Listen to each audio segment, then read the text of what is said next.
A normal man named Li Shan always dreamed of becoming an officer since he was young. At the age of 24, because he was very smart and good at math, he finally became a low-level officer. But in that time, the palace only promoted people who were good at literature. People who were good at math were treated as low workers, so Li Shan stayed at a very low rank for many years and never got promoted. As time passed, even the portrait painting of him started to change. His face looked older and his eyes became tired. He was a simple and honest person who did not understand the tricks and corruption inside the palace. Because he was so good at calculations, other officers pushed their work onto him and went off to enjoy themselves. When something went wrong, they blamed him. Even with all these difficulties, he kept working hard because he wanted to buy a house in the capital for his wife and daughter. After saving money for 18 years, he could only afford a small second-hand house outside the city. The house was more expensive than their budget, but it was the cheapest in the capital, so Li Shan borrowed a large amount of money. When signing the contract, he noticed the interest rate was calculated unfairly. Using his math skills, he proved it. The lender had to admit and correct the contract. After 18 years, he finally got a house, but now he became like a slave to debt. On the same day, he went back to work to repay the debt quickly. Strangely, his co-workers suddenly treated him very well and celebrated him. Soon he learned that a high-ranking officer wanted to see him. This officer was very powerful and much higher in rank. Li Shan was very nervous and showed deep respect. The officer gave him a special mission from the emperor, to deliver fresh lychee fruits from a faraway place to the capital in time for the concubine's birthday on June 1st.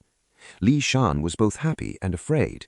His boss told him that if he succeeded, he could repay all his debts, so he accepted. Later, he discovered something shocking. The order was changed. It originally said dried lychee, but now it said fresh lychee.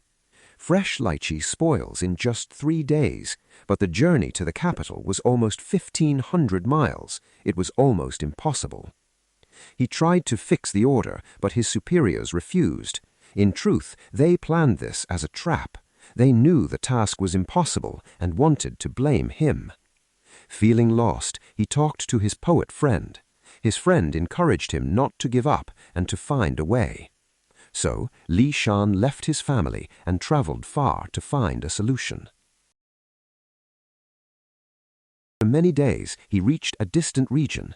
People laughed at him, saying his idea was crazy, but he didn't give up. He experimented with many methods to keep lychee fresh, but they all failed after a few days. So he tried something new. He planned different routes and tested transportation methods. Still, the fruit spoiled. Finally, he had an idea. Instead of carrying just the fruit, carry the whole tree with soil so the fruit could stay fresher longer. With no time left, he decided to try it. After 11 days of travel, he got close to the capital. He believed with better support he could succeed, so he returned to ask for help. But the government offices refused him. Everyone avoided responsibility. Then his enemies accused him of corruption and put him in prison. His friend explained the truth. This mission was a trap from the beginning. If he failed, he would be blamed and killed. If he succeeded, the credit would be stolen. Later, a powerful official secretly called him.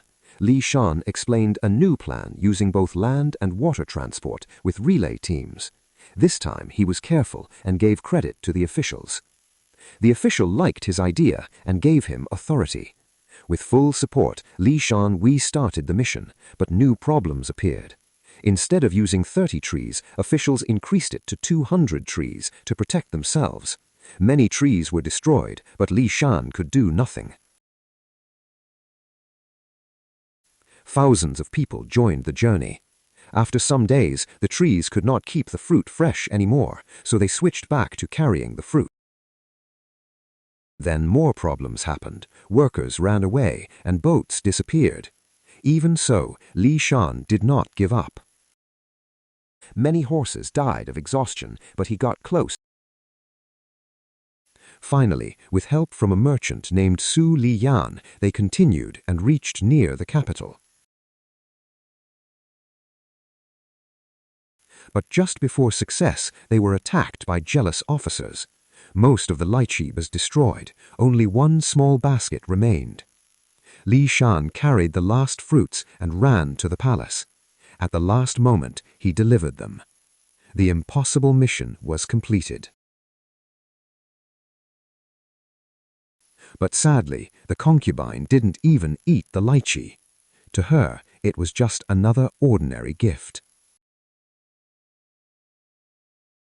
Afterwards, Li Shan asked how the mission was funded. The truth was terrible. The government forced poor people to pay money and work for free. Thousands suffered just for this luxury. Li Shan realized he was part of this injustice.